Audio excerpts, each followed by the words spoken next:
Debutan UFC, Michael Chandler, membuat dentuman besar dengan mengalahkan Dan Hooker secara komprehensif di ajang UFC 257. Michael Chandler adalah atlet baru di UFC dengan catatan mentereng di Bellator, antara lain menorehkan jumlah kemenangan terbanyak sepanjang sejarah kelas ringan organisasi tersebut. Sebelum ini, banyak yang tidak tahu bagaimana kualitas pria berusia 34 tahun tersebut akan membuatnya bersaing di dunia UFC. Apalagi, pria berjuluk Iron Mike ini menghadapi petarung veteran UFC dalam diri Dan Hooker sekaligus fighter nomor 6 di ranking divisi kelas ringan. Namun, semua spekulasi tersebut sirna hanya dalam waktu 2 menit 30 detik laga ronde pertama. Chandler menghabisi Hooker lewat serangkaian serangan beringas yang tak memberi lawannya tersebut kesempatan. Pada wawancara dalam ring seusai laga, pria asal Amerika Serikat ini menahbiskan dirinya sebagai raja baru di kelas ringan UFC.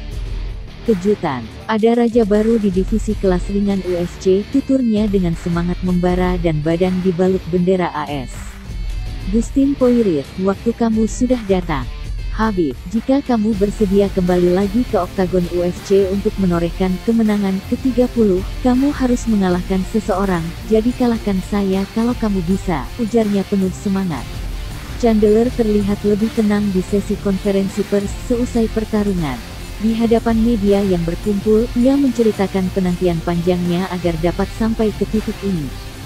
Saya menghabiskan 12 tahun di luar organisasi ini berpikir tentang apa yang bisa terjadi, tentang laga seperti ini.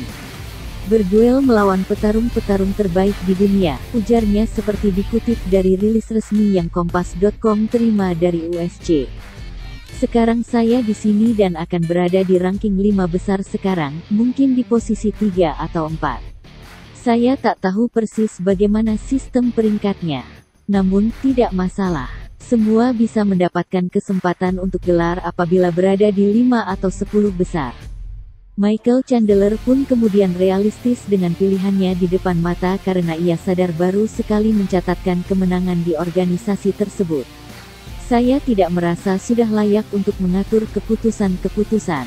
Saya baru mencatatkan 1 kemenangan di UFC walau melawan oposisi top dengan knockout pada ronde pertama, lanjutnya. Dustin baru saja mengalahkan Conor, kita juga ada Khabib yang masih belum diketahui kapan akan kembali. Saya di sini bukan untuk mengatur, saya di sini untuk mengambil emas di UFC.